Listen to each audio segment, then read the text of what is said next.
The Charity Gaming Guild presents the Nat Pun Podcast.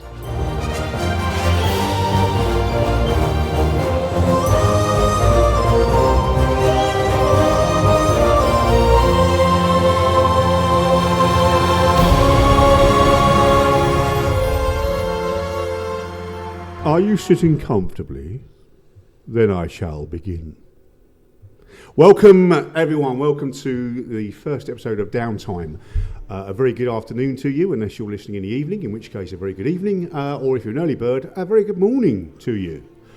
I'd like to welcome back the players from our very first episode. Ash, say hi. Hi. Andy. Thank you for the enthusiasm. Bertie, say hi. Hello. Hello, and John. Hi. That was very high-pitched. Yeah. Thank you. Right, well, Downtime. Not sure what you need to know about it, other than the fact that we're going to be looking at the previous episode of our campaign and just talk about the things that we picked up on, what we liked, what we didn't like, maybe things we want to see going forward. So, that was...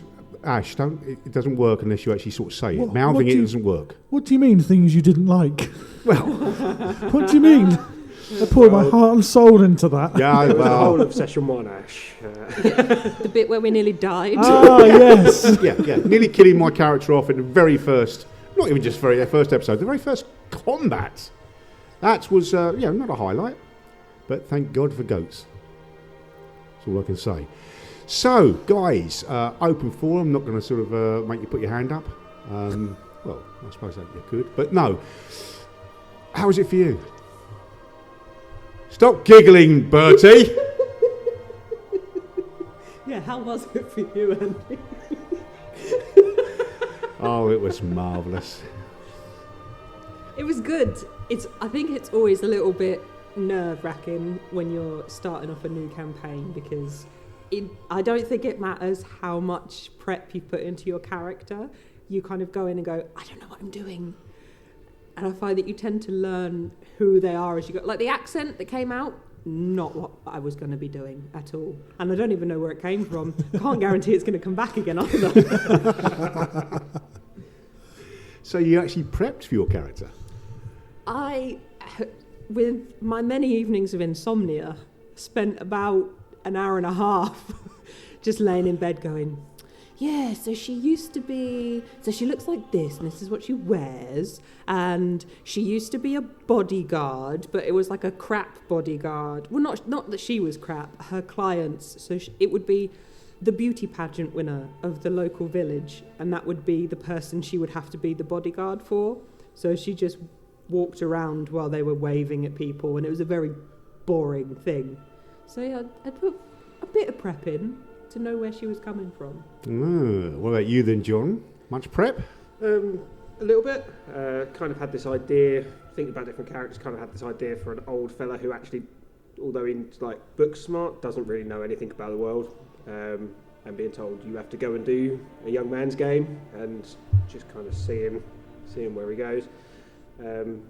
Obviously he had to have a reason, so yeah, he kind of only does fire magic, which yes, that's as far as I got really with an idea, and then we'll just see where it goes from there.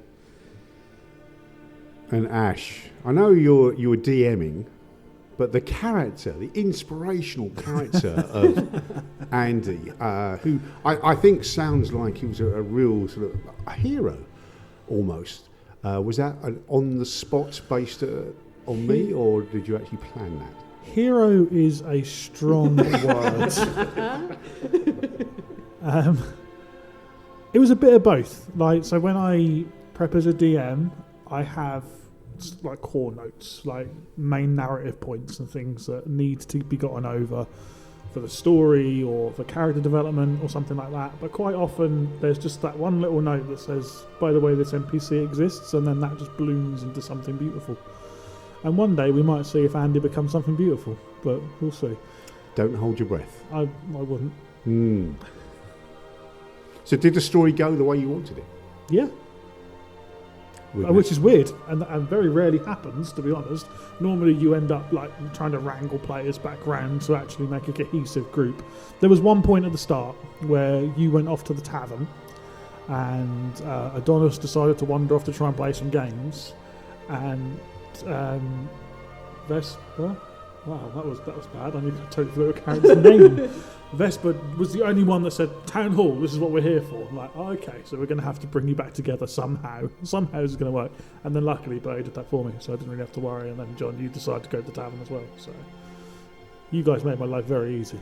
If I'm honest, I completely missed the cue to go to the town hall. Excellent. Just straight over the top of my head. So I was wondering why you had some information and the rest of us were sitting there going, we're going to go to the tavern. It's like, just wasn't listening. I probably just forgot. Wouldn't surprise me. Wouldn't surprise me. But I think also that kind of was playing into the characters as well, because Vesper is very much, I'm here to do a job. I'm not here to get distracted or anything. If it's something I can do quickly and leave, perfect. The fact that they had a celebration going on, I'm not interested.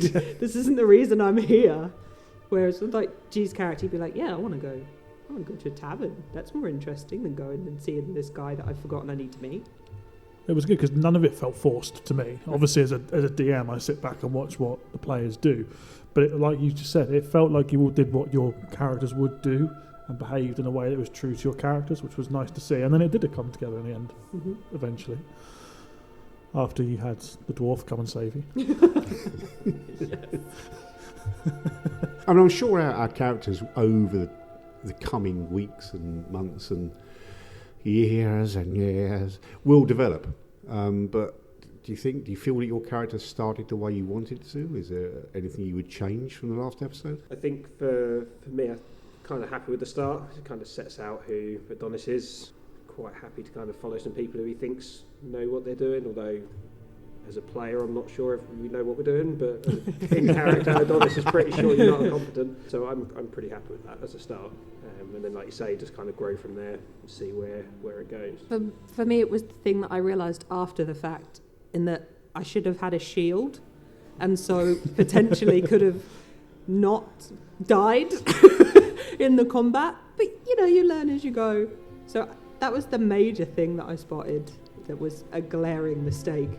But apart from that, it's my favourite thing is to learn your character as you go and start off with like almost a blank slate, because the amount of ones I've done where as the adventure happens, I'm like, ooh, I'm just going to add that to my backstory. I've suddenly thought of something that could fall in. So it's nice to discover it as you go rather than coming in concrete and not having any wiggle room. I think you end up loving the character more when you do that as well. Yes. Because when you live your life as a person, you don't know everything that's going to happen to you the moment you're born, do you? You experience things, and that changes who you are. Yeah. And to experience that with your characters as well makes them feel more real, which I think is nicer. I pretty much know what my day's going to be like. Every morning at 6 o'clock in the morning I have a wee, and every morning at 7 o'clock in the morning I have a poo, and then I get out of bed at 8. Yeah, but what about your character, Andy? Oh, character. Right, okay. I've got a...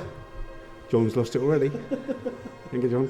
Yeah, I've got an idea of how my character to play. I don't think that everything about him has come out yet, but there again, it is only episode 1, so I'm sure I've got some surprises for you in store. But from your... Okay, so turning the tables in, what do you think my character's going to be like? Based on what you've experienced so far. A nightmare. No, he said his character, not him. Yeah, sorry. His character. One and the same.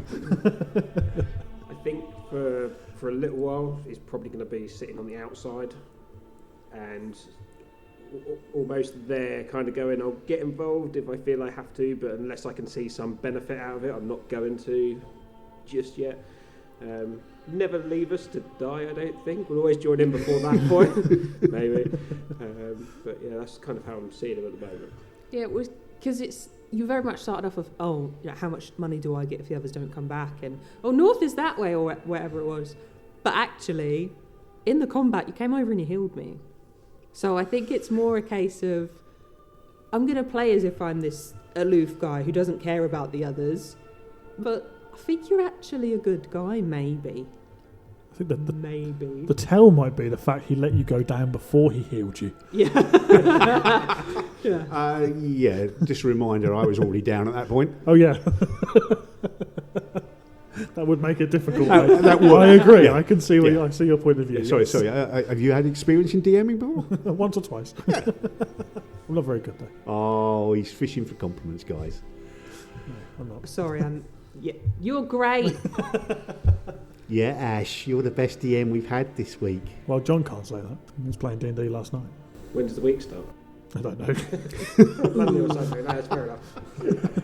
It's Saturday, so that's fine. So I'm taking it you've got a lot in store for us, Ash. Oh yes.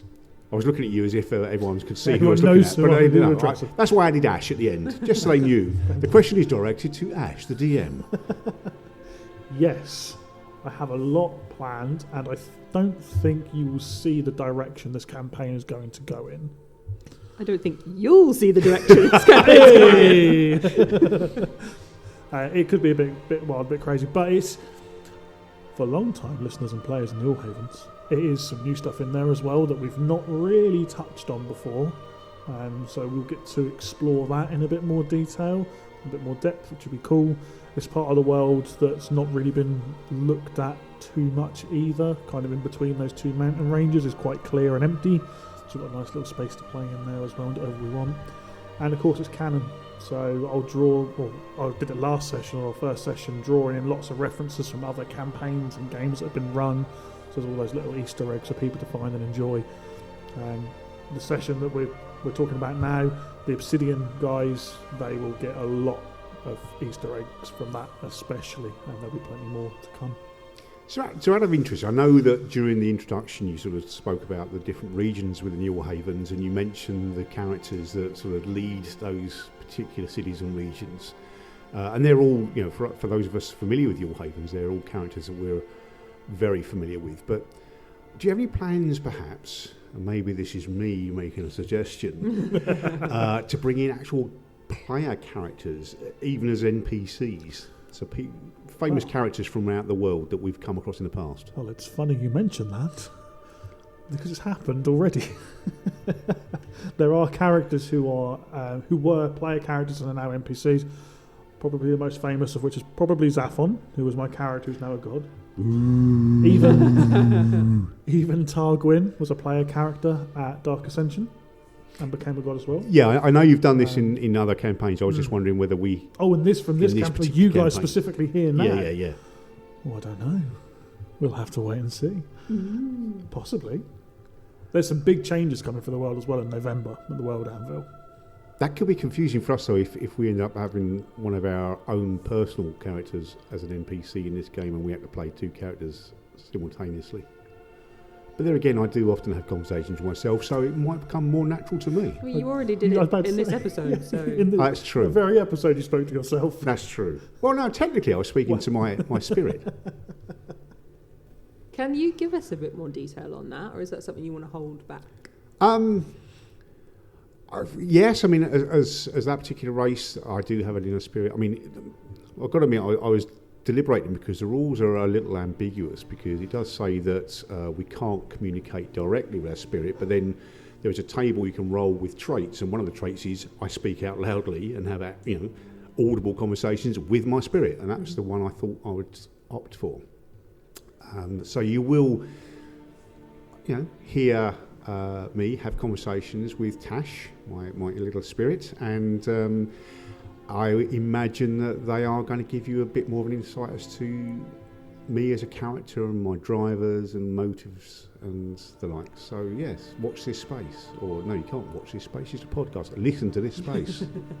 So what about your accents then? Because there were two very different accents you used for character and Tash. Yeah. Where did they come from? My vocal cords. Thank you for that. Knew it. You didn't roll one. I don't know. I just thought I'd try and do two very conflicting or varied accents. So I've never actually played any character with a sort of cowboy sort of South USA accent.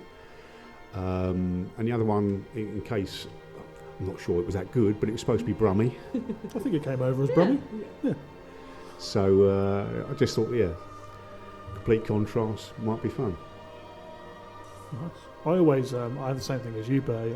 I worry that I'm going to forget what the voice is like or the accent's like. Even in that session when you went back to Lambury, I'm like, oh, was that what he sounded like? It is now. I think the key to it that I've learned is to have a phrase that you use that gets you into that. So it's just something that you say that you know you can always hear in your head and say it in the accent that you're trying to do, and that brings you in. Yeah. I just tend to stick to changing my own voice rather than try to do accents.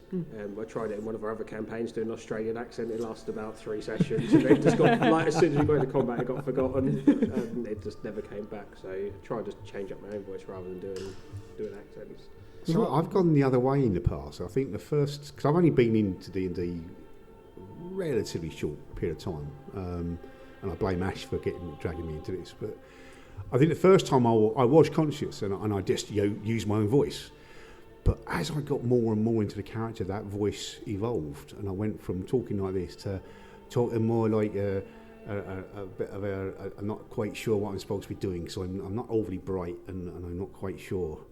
And it just evolved, and I enjoy that part of the game. It's kind of an escapism. It's not me. Yeah. It's which is a good thing, because being me is not always the best. Trust me. You mentioned something there, Andy, as well, which is that being self-conscious. A lot of people are self-conscious about doing a voice. Yeah. Even as a DM or as a player character, a lot of people get kind of worried about it almost, don't they? Mm-hmm. I think concerned about it. From my own experience, and I can't pretend that I know what every game is like, but from my own experience, the beautiful thing about this game is that there's no judgment. Mm-hmm. In fact, again, from my own experience, people tend to, they warm to you. If you put in that little bit extra effort and you bring your character to life with mannerisms or an accent or something, people kind of really all bond with that character more than perhaps they would do otherwise. And I think that's a wonderful thing, and it's something I really enjoy, because I want to be loved. I was very conscious though that this was something that's going to be the same characters for like month after month, and if I did an accent and then forgot it halfway through or it changed, like how do you justify that? Someone's going to at you. Someone's going to go, you started off with a West Country accent and now you're Australian, and next now you're American or whatever it is. Like I can't remember what I did. So I think stick to something I can do consistently. You're a vocal chameleon, so you change based on where you are and the people you're with. It's magic. It's D&D. It's magic, people. You don't need a reason. You don't need a reason. It's just magic. I mean, in fairness, I do that in real life. I come from sort of North Kent area in the UK, and when I'm home, I probably speak with a broader Kent accent than I do. What does that sound like? Well, you drop all your H's for a start. You know, it's almost Cockney, because in it's Gravesend, and it's not that far from sort of London, so it's almost Cockney, isn't it? Okay. You're right. When I first met my wife Amy, and she came down here to visit family with me and Reuben, obviously my brother, were talking to each other, and she said she couldn't understand us because we dropped into such a thick Suffolk accent. And she's from Northamptonshire, so she's Midlands. She's like, I did not know what you were saying. You don't realise it, do you? You kind of do it subconsciously. I mean, I adapt to my audience, even my humour. If it's, I wouldn't sort of use some of the jokes that I tend to use most of the time in front of, say, my parents, because I don't want to be sent to my room. It doesn't surprise me. Nah. Bertie, John, are we going to expect surprises from your characters? That's a no. No. Okay. I don't know him yet. Maybe. It'll be a surprise for everyone, Yeah. including you. Yeah. I think I'm probably along the same lines. There's things about the character obviously that you don't know yet, like you haven't made his familiar and things like that. But in terms of what he's about, he's already told you. Like he needed to go get life experience, but he has no idea what that means. Which actually, I think, for me as a player going into any campaign, that gives a lot of scope, because whatever happens, I can just go, yeah, that fits. He'd be interested to go and do that. And it makes it easy to kind of go with the flow and say yes to things. So okay, we've spoken quite a bit about the game in general and our characters. But what about the story then? So we've started and finished in Mistfall, this quiet little village in the middle of nowhere, and we've gone out and we've recovered this sort of family heirloom, this badger-headed gold amulet. We've had reference to the fact that Stormwoods has disappeared, and it's a big crater. But it wasn't a boom, even though Adonis sort of said, did it just disappear with a big boom or just not there? The answer wasn't really clear, other than the fact there's just a big crater, which would suggest a big boom to me. You don't get craters for nothing. But what about you? So what do you think's happened? You got any insight yet as to what you think may be the cause of this? Well, it's tricky without using above table knowledge from other games. So there was a similar-ish thing that happened in another game that I played where the city got up and walked off and left a big crater. Okay. So it's like, it could be a god could have grabbed it and chucked it into the sky. It could have, I don't know. I also like the idea that we're never going to find out, because actually that was like a red herring and we're going a completely different angle. I think a similar thing. I wonder if it's tied in. I really want to go and explore it as a character. But I do wonder if it's tied into other campaigns, because we're doing a Shadow Havens campaign, and one of the cities in the Shadow Havens is now a big crater because of something the party did there, and I'm wondering if it's reflecting between the planes, possibly. You guys would have missed that, but I just side-eyed Ash and he gave me wiggly eyebrows.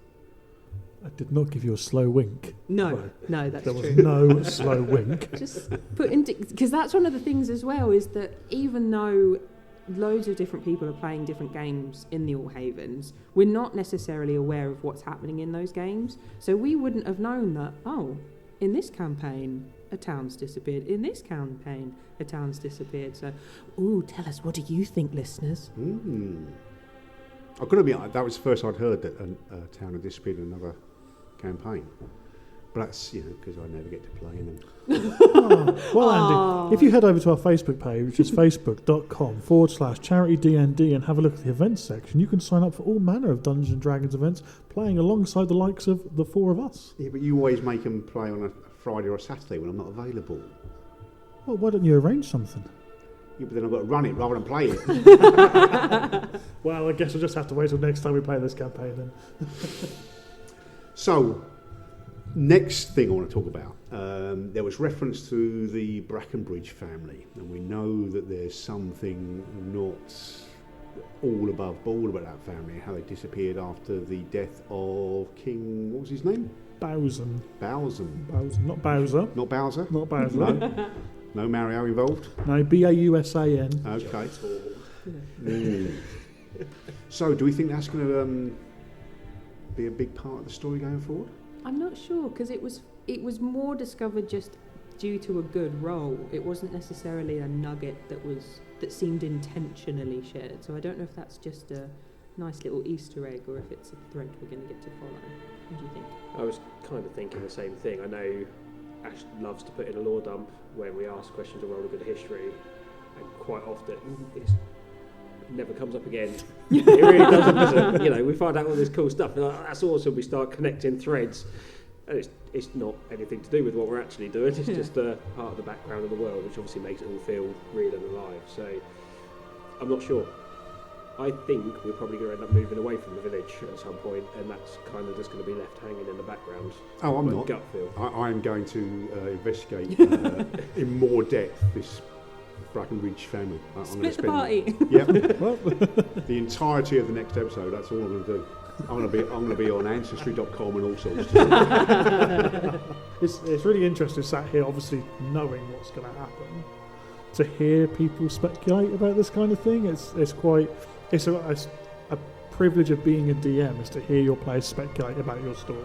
I'd like to apologise in advance if anyone hears the odd "ow!" It's us beating Ash to get more information out of him about what we can expect. If people from other campaigns were to start commenting or putting messages in the Discord or inputting the information they have from all these different games, more about this campaign would become apparent.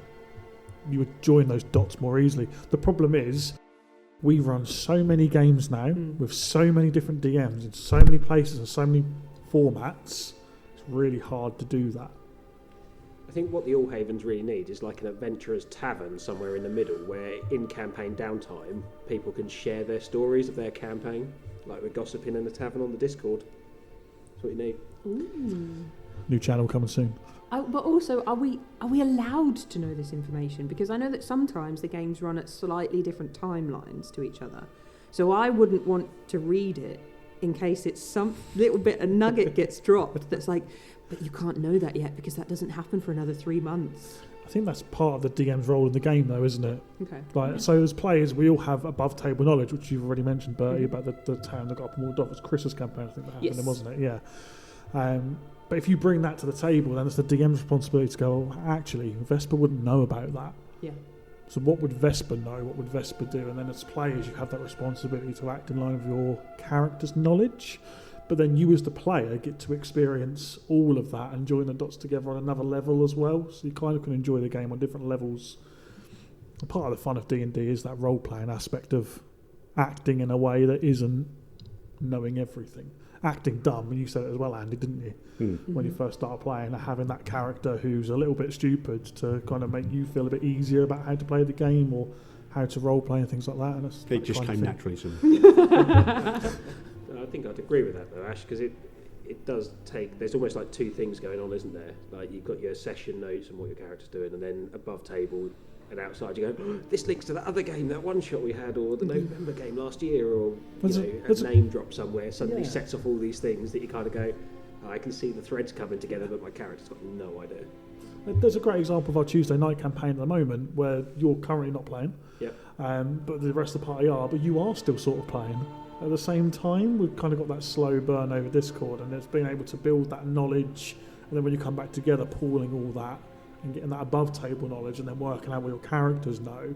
It's just another part of the game, isn't it? It's part and parcel. It's also really exciting being on the other side of that, when you're sitting at the table and you suddenly spot other people's eyes light up. Yeah. Like they've put things together and you sit there going, I don't have a clue, but this sounds like it's really awesome. Just changing the subject completely now. I know that Bertie, you seem quite keen on finding a little goat mount. I think that we should actually have a team mount, and I've got an idea whereby we find that this little sort of gnomish sort of guild, and we get them to make maybe two-wheeled motorised vehicles that look like maybe modern-day scooters, which we could call Vespers. And that could be our team now. Oh. I hope everyone saw that coming a mile off. Oh. Does that mean our group name would have to be mods? Oh, yes. So what's next for the group? Is there anything you can tell us? Well, so you are back in town. Yep. You're about to undergo the celebrations. As long as I'm not about to undergo the pun that I first read out. No, hopefully not. Well, you'd hope not, wouldn't you? The rip-off. Yeah. You've lost it now, haven't you? Yeah, I have. What was I saying? No idea. Something about we're back at the tavern. yeah, we're so about to undergo something. So you were asking for like hints for session 2. Yeah. Right. So you're about to experience the celebrations for the memory of Stormward, with the people of Moonhelm arriving from their town. Now you cleared the roadway.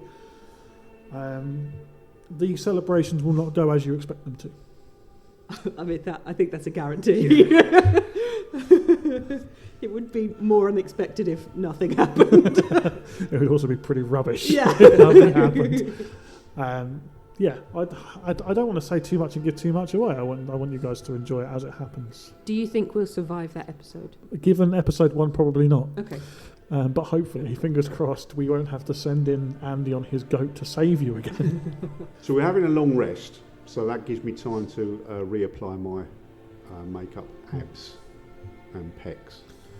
Yeah, your body art. My body art. Good. Yeah. What are we, just for my knowledge and maybe the listeners' knowledge as well, how are you going to handle the level up side of it? Is it experience based? Is it milestone based? So it will be milestone leveling. Okay. Purely because experience point based leveling is a lot of admin and a lot of adding up, and I struggle to add a number to a d20 when I roll it.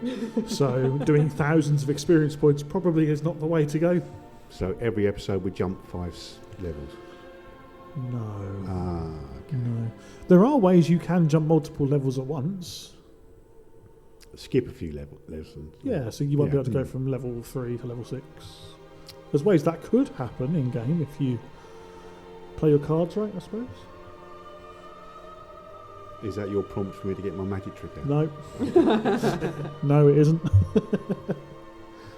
Pick a card, any card. So the answer to Bertie's question is milestone leveling, but there are other things that could happen in the game that could mean you could end up on different levels as players, which is something that I've been doing in our Tuesday night campaign, Streets of Dragonmount, more. That works slightly different. It's kind of halfway between milestone and experience point leveling, but currently the group are different levels, and it's all based on the choices that they make. So they can take certain rewards, they can choose magic item rewards or level up rewards or other things, so you get a bit more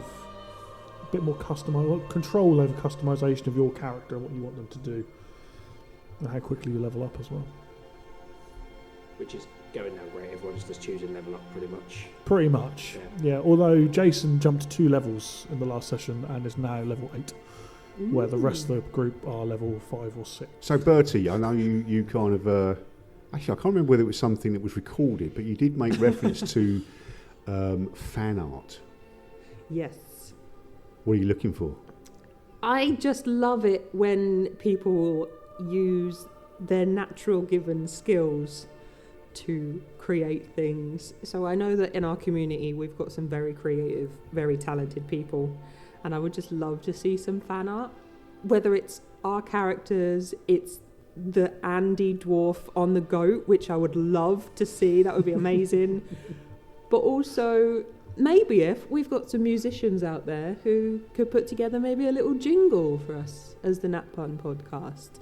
Just something to have a bit more community engagement, showing that people are enjoying it, they're liking it, and what they're seeing in their head when it's described and when we're playing at the table is also very cool, because I know that what I saw is probably very different to what you guys was imagining, and it's just a really nice thing to see other people's impressions. I'm not sure you want to see what's in my head. Probably not. What would you want out of this thing, John? Out of this campaign, what are you looking for? Well, I've obviously played campaigns with Ash before, and they're great fun. Played one-shots with Andy, Bertie before. So really, it's actually the fun of sitting with you guys at the table. I always end up giggling with you two at the table. Either one of your funny accents or one of Andy's jokes. slash magic tricks, slash magic tricks, whatever. Yeah. So really, it's just having a laugh, having a giggle, and getting to play some D&D. I think that was one of the first things I said to you guys was we just need to have fun.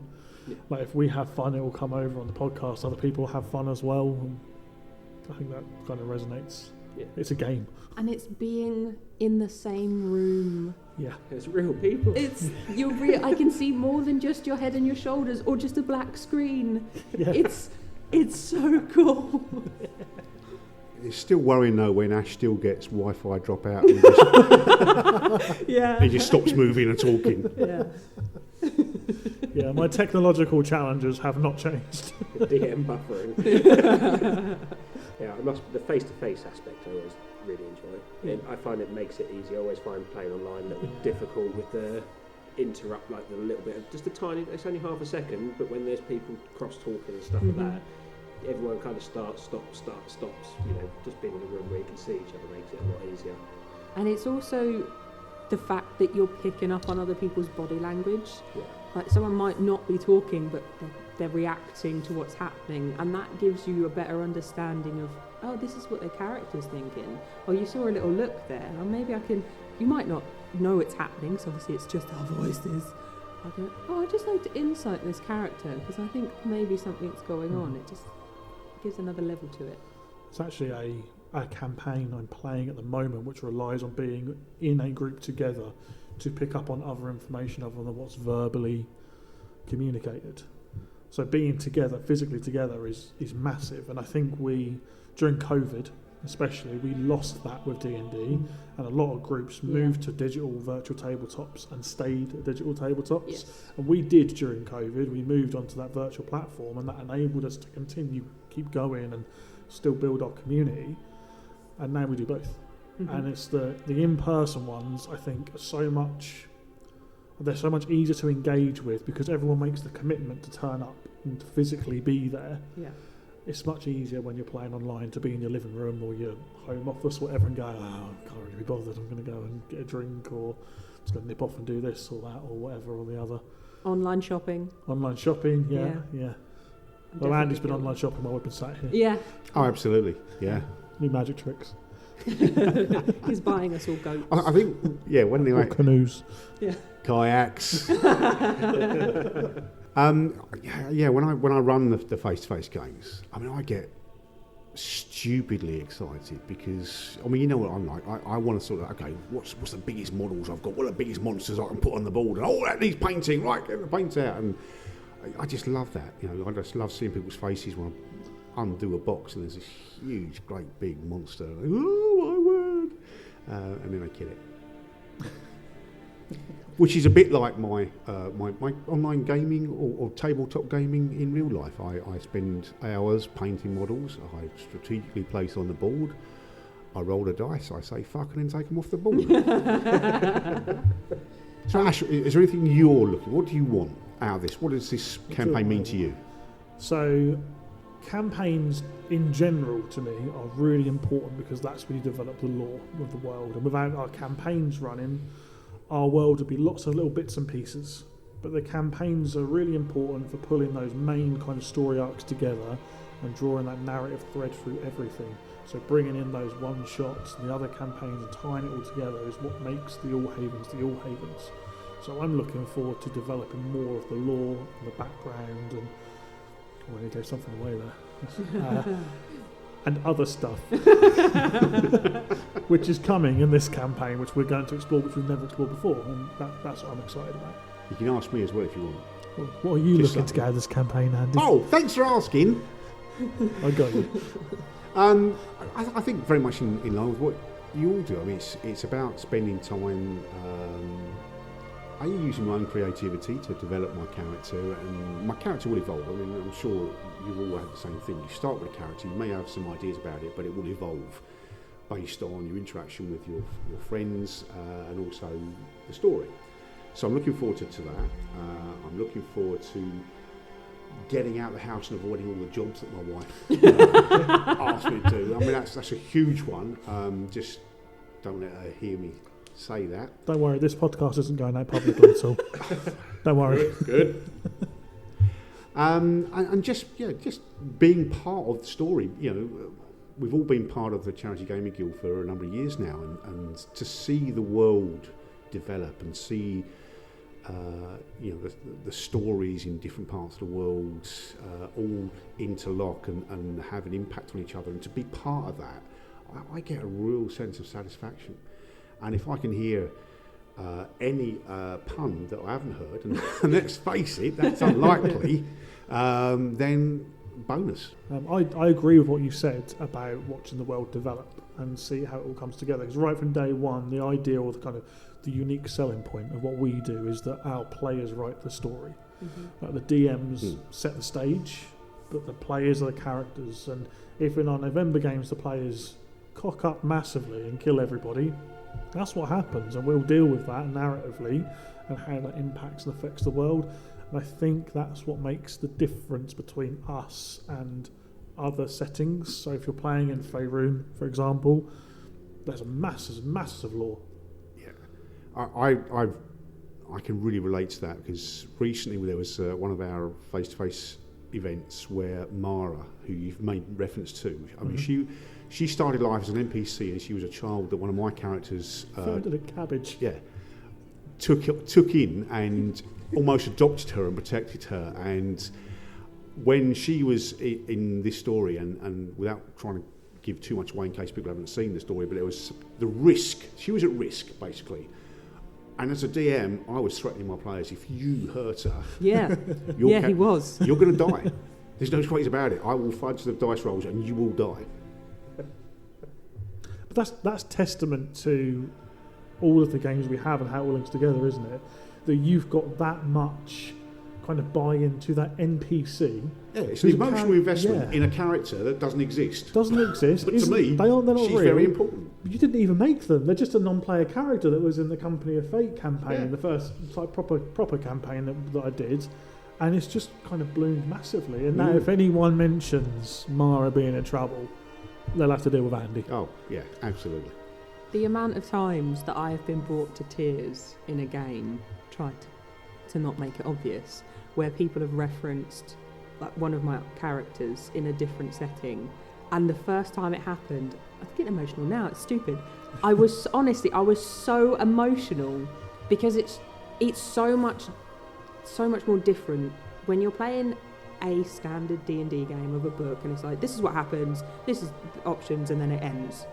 It's like, okay, you can play it again and it might work out a little bit differently depending on how it's played, but with the Allhavens, you're impacting it, and when you see your character turn up in that, I think it was one of the first big game days where it just happened to coincide with what was happening in another campaign. I was like, this is incredible. You have so much more connection to it when you go, that's me over there.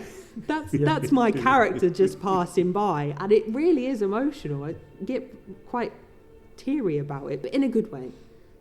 I think that for me that also gives me a bit of hope, like for the characters that we've had in other campaigns. They might not have made an appearance yet, but knowing that characters do, you know, there's a bog somewhere with an old hag sitting in it. I know who that is, and other people will. Yeah. And other people won't, but that character is absolutely there. Like, don't have to reference it, don't have to see it, but I know she's there. And same with all the rest of the characters who've managed to survive, unlike Ash's characters. I am on character number 5 at the moment in Stuart's campaign. But yeah, I think just seeing those little glimpses of those NPCs that we do know were player characters, I think everybody who plays in the world goes, my characters are out there somewhere too. They might turn up at some point, and I think that's just magic, really. Yeah, It's and wonderful. it keeps people coming back as well, because if you go, ooh, maybe my little Bruce might appear sometime, and it's just that little tidbit of, oh, there's an NPC that's turned up. He looks vaguely familiar, and you're going, who is it? Who is it?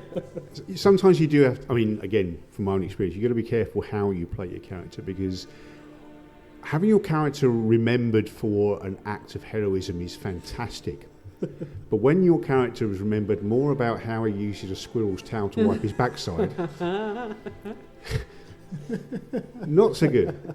But you have to just not mention that every chance you get, and then it's That's not true. so much of a strong tie-in to who you are. Yeah, that's probably good advice. Yeah. He was also half goat at the end, wasn't he? Yes, he was to a degree killed and went to the hells and came back with half a goat. Well, he was a centaur, so he was actually technically a quarter goat, quarter horse. So the rear quarter of him was a goat, the front lower quarter was horse, and then his upper half was him. He's half elk, half orc.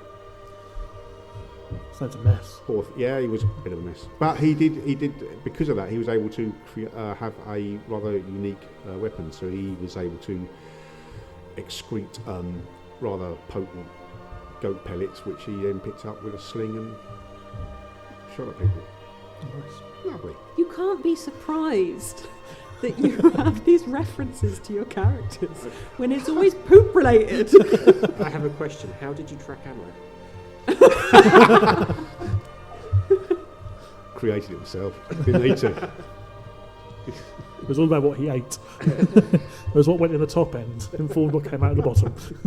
But I definitely think there's a mechanic there for getting stronger weapons after a hero's feast. Plus one pellets. Yeah.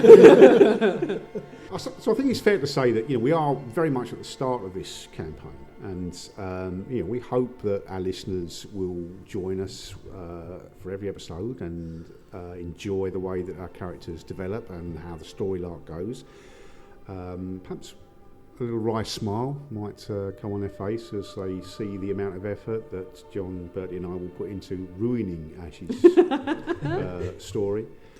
And yeah, I'm sure you'll all have fun with us going forward.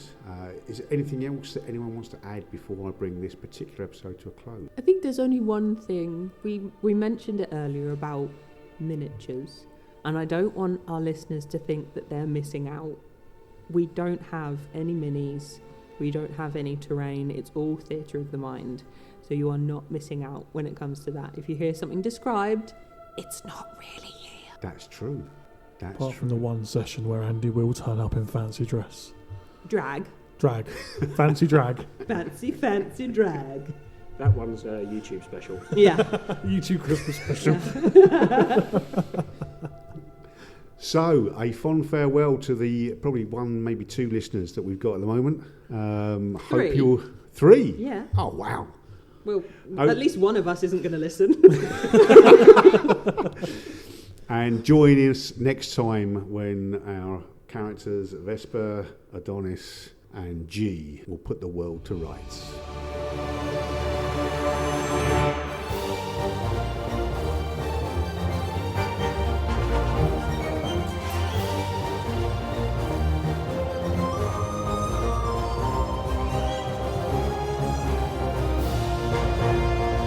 With our episode concluded, it is time to thank our incredible Patreon members.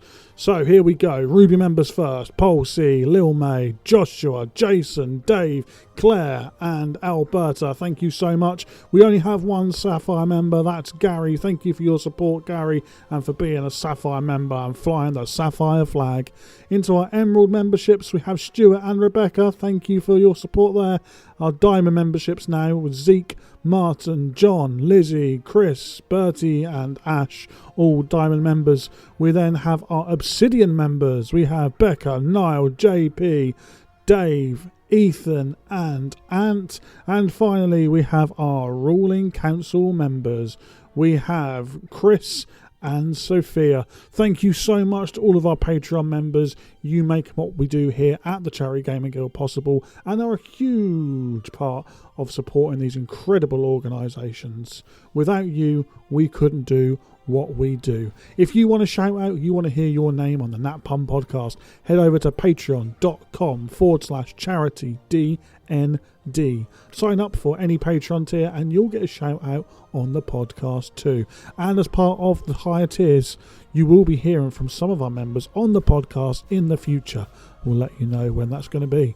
But that's it from us. Thank you for listening and we'll see you in the next one.